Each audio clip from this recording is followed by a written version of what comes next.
Dans Genèse 12:8, nous lisons « Il se transporta de là vers la montagne, à l'orient de Bethel, et il dressa ses tentes, ayant Bethel à l'occident et Haï à l'orient. Il bâtit encore là un autel à l'Éternel, et il invoqua le nom de l'Éternel. » Ce fut le second autel d'Abraham. L'autel l'avait conduit à la tente, et la tente l'avait de nouveau conduit à l'autel. Si ce que nous possédons ne demeure pas sur le principe de la tente, cela prendra racine, il n'y aura pas de second autel. Lorsque nous avons tout consacré à Dieu, il laisse certaines choses dans la tente. Cependant, nous ne pouvons pas en disposer comme bon nous semble. Tout ce qui se trouve dans la tente doit être passé par l'autel et de nouveau replacé sur l'autel. À n'importe quel moment, Dieu peut nous dire « Je veux cette chose ». Si nous la retenons en déclarant « Elle est à moi », alors dans mon cœur, j'ai renoncé à l'autel et je ne peux pas dire à Dieu que ma vie lui appartient. Nous avons pu dresser le premier autel, mais à cause du temps qui est passé, nous avons pu accumuler beaucoup de choses qui nous ont détournés du principe de l'attente. Si on en est ainsi, il ne peut y avoir un autre autel. Cependant, combien cela est précieux si nous demeurons toujours sur le principe de la vie, de l'attente, de pouvoir dresser un second autel.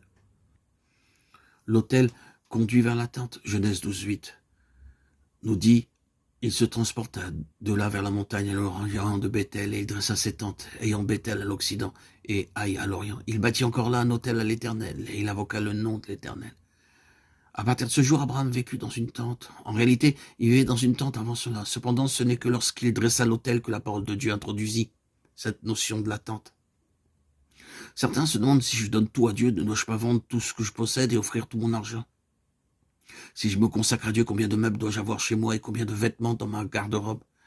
Il y a des gens qui sont perplexes à l'égard de telles questions. Toutefois, nous devons nous souvenir que nous devons vivre dans ce monde. En ce qui concerne notre vie devant Dieu, tout doit être vraiment placé sur l'autel. Mais sur l'autre versant de notre vie dans le monde, nous avons encore besoin de certaines choses du domaine matériel. Il nous faut des vêtements, de la nourriture et une demeure. Nous devons tout consacrer à Dieu et vivre pour lui seul. Mais s'il nous demande de conserver certaines choses, alors je les garderai. Quoi qu'il en soit, nous devons appliquer le principe de l'attente à l'égard de tout ce qui nous permet de conserver, car il nous les restitue pour faire face à nos besoins dans ce monde.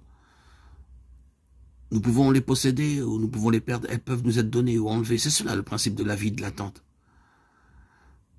Craignons donc de faire usage de ce qui nous n'a pas été placé sur l'autel et que nous avons reçu en retour. Que tout ce que Dieu nous restitue porte l'empreinte du principe de l'attente. Abraham a eu des manquements. Dans son histoire, il y a eu l'oubli du principe de l'autel et de l'attente et ce séjour en Égypte. Toutefois, il y a eu une restauration.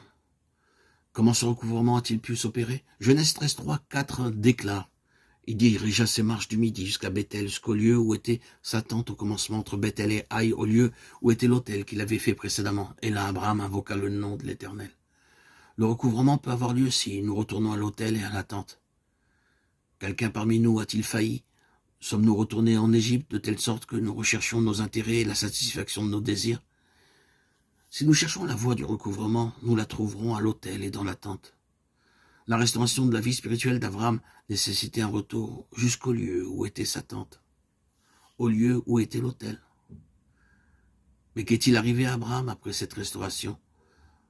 Dans Genèse 13:18, nous lisons « Abraham leva ses tentes et vint habiter parmi les chênes de Mamré, qui sont près d'Hébron, et il bâtit là un autel à l'Éternel. » Hébron signifie dans son principe communion. Après ce recouvrement, Abraham est entré dans le domaine d'une communion continuelle avec Dieu.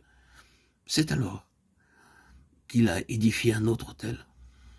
Si nous sommes en communion avec Dieu, nous n'oublierons jamais l'autel. Qu'il nous accorde la grâce de voir l'importance de la consécration afin de vivre sur le principe de la vie de l'autel et de l'attente.